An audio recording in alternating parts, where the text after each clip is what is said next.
Know thy enemy and know thyself. In 100 battles you will never be defeated. Mm-hmm. It's probably one of the most famous strategic sayings out there, isn't it? Absolutely. Everyone's heard it. We've all heard it, seen it on posters, maybe, dropped it in a tense meeting. But what if that little piece of wisdom from a guy whose existence is, well, still debated, Right. what if it's just the tip of the iceberg? A glimpse into something much deeper, sometimes brutally honest, and actually surprisingly modern. Indeed. It's so much more than just a catchy phrase. Sun Tzu's Art of War. I mean, it's foundational. It shaped thinking for literally thousands of years. Military leaders, sure, but business execs, even personal development. But it gets boiled down, right, into these sound bites. Exactly. And the real power, the nuance, often gets lost. And that's what we're doing today. You're joining us for a deep dive into that very text, specifically looking through Lionel Giles's 1910 translation, which is quite meticulous. A very important translation.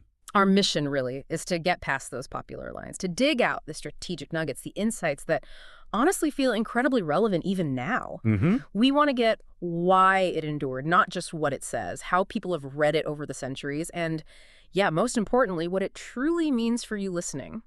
Whether you're in a boardroom facing a personal challenge or just, trying to navigate this complex world. And that journey, well, it has to start with the author himself, or at least the really captivating legend around him. Okay, let's unpack this. The figure we usually talk about is Sun Wu, or Sun Tzu, supposedly served King Holu of Wu, maybe 6th century BC. Right. And then there's that story, the one that just perfectly captures his unwavering, almost scary commitment. The palace women. Yes. So King Holu, he's intrigued by Sun Tzu's ideas, wants a practical demo, asks if these principles work on women. And Sun Tzu says yes. Oh, yeah. Super confident. Gets 180 palace ladies, divides them up, puts the king's 2 favorite concubines in charge. He gives clear orders, right turn, left turn. And they just laugh. Burst into laughter. Exactly. Which Sun Tzu didn't find amusing. Not at all. He repeats his point.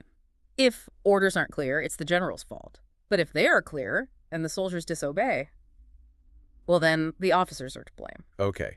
So what does he do? He orders the immediate beheading of the 2 concubines, the leaders. Wow. The king, watching this, horrified, begs him to stop, says, his meat and drink will lose their savor without them. But Sun Tzu's response, that's the key part, isn't it, about leadership? Absolutely legendary. He basically says, once commissioned as general, there are royal commands he cannot accept if they compromise the mission. He goes through with it. He executes them, appoints new leaders. The drill resumes. Perfectly, silently, message delivered, your soldiers are ready. And the king, despite the shock, he hires him. Appoints him general. And the results? Immediate. Sun Tzu defeats the powerful Chu state, invades their capital, terrifies the neighbors. Wu becomes a major power. Okay, it's a dramatic story, absolutely. Yeah. But here's the twist, right? The history. This is where it gets really interesting. Yeah, the whole account, even Sun Tzu's existence, it's been questioned for centuries. Like, serious scholars have doubts. Big doubts. Yeah. People like Ye Shuixin point out that Sun Wu is completely missing from the Sun Chuan. Which is the main historical record from that time. The biggest contemporary record, yes. Yeah. And yes, specifically called that story with the women utterly preposterous. So it raises questions. Was he real? A legend? Maybe a composite figure? Exactly. But there are strong arguments the other way, too, for the work being genuinely ancient. Like evidence inside the text. Internal evidence. References to specific conflicts like the Wu-Yu struggle seem to place it around, say, 505 to 496 BC. So even if the legend got, embellished, Right. the text itself feels old, and the author, whoever they were, was likely a practical soldier. Maybe not a superstar general known everywhere, but someone who knew war. And the translation, Giles's work you mentioned, is so important because earlier English versions were, Giles himself called them excessively bad. Yeah. He wanted a scholarly, definitive edition to make sure the actual meaning wasn't just lost. And the legacy, the way people have interpreted it, that tells its own story. It really does. This wasn't some obscure text-gathering dust. It had this long, distinguished line of commentators, including Chiao, The military genius Cao Tzu. the very same, wrote the earliest known commentary, called Sun Tzu's work the profoundest of them all. What's really surprising, though, is who else liked it? literary figures. Yeah, figures like Su Sun, Cheng Ho, they found the writing terse yet elegant, simple yet profound. They actually compared it favorably to the Confucian classics, like the Lin Yu and Mencius. That's incredible praise from an unexpected place. It is, though it wasn't universal love. Chu Si, a major philosopher, he worried. Acknowledged the military value, sure, but feared it could encourage unrelenting warfare and reckless militarism. That highlights a real tension, doesn't it? Absolutely. The tension within strategy itself. And it makes you think about China's history, this long history of warfare, but also this generally, Pacific national sentiment from Lao Tzu, Confucius. It's a paradox. But Sun Tzu and his commentators, they often offered justifications. Apologies for war, almost. Oh, so? They framed military force as a necessary evil sometimes, a punishment for violence, a function of government, to remove dangers, bring relief to the good. Not something desirable, but sometimes essential. So force as a tool of governance when needed. Exactly. And this connects to a really critical point about the general's role. The text insists commanders sometimes must disobey the sovereign if the orders are militarily unsound. Strategy over blind obedience. Precisely. It shows the immense weight, the gravity of that responsibility. Okay, so with that weight of responsibility in mind, what are the core ideas, the bedrock principles of Sun Tzu's strategy? Right, the foundation. It really comes down to what he called the 5 heads or factors, things a general absolutely must know inside out before anything happens. Think of it like a pre-combat checklist. Okay, what are they? First, moral law. The harmony between the ruler and the people, Yep. are the unified. Second, heaven, weather, seasons, timing. Third, earth, terrain, distances, danger, security. Makes sense. Logistics, environment. Fourth, the commander himself, his virtues, wisdom, sincerity, benevolence, courage, strictness. And fifth, method and discipline, organization, chain of command, logistics, supply lines. It's incredibly holistic. And these 5 then lead to assessing your chances. Exactly. They lead to 7 considerations for forecasting victory, comparing the 2 sides on things like who has the stronger moral law, whose general is more able, who has the advantages of heaven and earth, and discipline. Discipline is huge. There's that story about Cao. Yes, Right? yes. Cutting off his own hair is punishment because his horse wandered into a farmer's field, breaking his own rule against damaging crops. It showed his commitment to upholding the rules, even for himself. But what's fascinating is Sun Tzu saying, don't just blindly follow rules. Plans have to adapt. Crucial point. Plans must be modified based on favorable circumstances. You can't just stick to abstract principles if the ground shifts. Like Wellington before Waterloo, refusing to share detailed plans. Exactly. Because, as he said, his plans depended entirely on what Bonaparte did next. Adaptability is supreme. And that adaptability, it links straight into maybe his most famous idea, deception. All warfare is based on deception. It's central, non-negotiable in his view. And the tactics he lists are so specific. When you can attack, seem unable. When you're near, make them think you're far away. Right. Hold up baits, fake disorder to lure them into chaos, then crush them. Irritate a leader with a short temper. Pretend to be weak so they get arrogant. It's all about controlling their perception, making them dance to your tune. But the ultimate aim, the supreme excellence, isn't just winning battles. It's breaking the enemy's resistance without fighting. Capturing them whole, intact. Yes, that's superior to destruction. Think of Moltke at Sedan, forcing the French army to surrender almost without a fight. That's a modern echo of this ancient idea. And part of that is avoiding sieges. He was really clear on that, wasn't he? Extremely clear. The cost is too high, the risk too great. He warns about losing a third of your men attacking a walled town that still doesn't fall. We saw that later, didn't we? The horrific losses at places like Port Arthur. Echoes across history. And empowering the commander is another piece. Sun Tzu points out how rulers can actually harm their own armies. How? 3 ways, he says. Like commanding advances or retreats when the general knows it's wrong. He calls it hobbling the army. Or trying to govern the army like you govern a state, which just causes confusion and restlessness, undermines confidence. So the ruler needs to trust the general on military matters. Absolutely. The 5 essentials for victory include the general having full military capacity and, crucially, not being interfered with by the sovereign. Like Napoleon's autonomy on the battlefield. A perfect example. Yeah. That freedom to act, based on the situation, was key to his success. A great commander needs that space. Okay, so you've got planning, deception, avoiding unnecessary fighting, empowering the commander. What about actual maneuvering? Force. He gets very practical there, too. Specific rules based on numbers. If you outnumber them 10 to 1, surround them. 5 to 1, attack. 2 to 1, divide your army to attack from multiple angles. What if you're equal? Or outnumbered? If equal, you can offer battle, but be prepared. If slightly inferior, avoid engagement if possible. If greatly inferior, evade or withdraw. It's about knowing when not to fight, too. But it's not just numbers, is it? It's how you use them, that Cheng and Shi thing. Right, direct Cheng and indirect Qi tactics. They seem opposite, but he says they're mutually interchangeable, creating an endless series of maneuvers. It's about keeping the enemy guessing, combining the expected with the unexpected. Like Robert's night march you mentioned. Brilliant example. Completely outfox his opponent by doing the unexpected, the indirect. He uses some great analogies, too. The snake.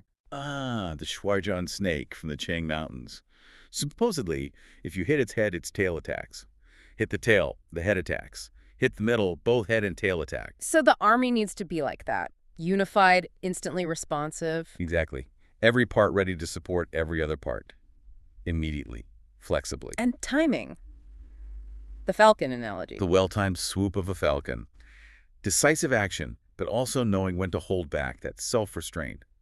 And then there's the brilliant paradox. Simulated disorder postulates perfect discipline. Fake chaos requires real control. Precisely. Simulated fear postulates courage. Simulated weakness postulates strength. It's about projecting a false image, like Sun Pin reducing his campfires each night. Right, to make Pang Chuan think his army was deserting, falling apart. Luring him into a fatal ambush. Masterful psychological warfare based on deception. But generals can mess up too. He warns about specific faults, right? Oh, yes. 5 dangerous faults that are ruinous to the conduct of war. Things that can get a general killed and his army overthrown. Okay, what are they? First, recklessness. Just blindly fighting without thinking it through. Second, cowardice. Not willing to take necessary risks. Like that guy Huan Swan with his escape boat always ready. Exactly. Terrible for morale. Third, a hasty temper. Easily provoked, easily lured out by insults. Got it. Fourth. A delicacy of honor.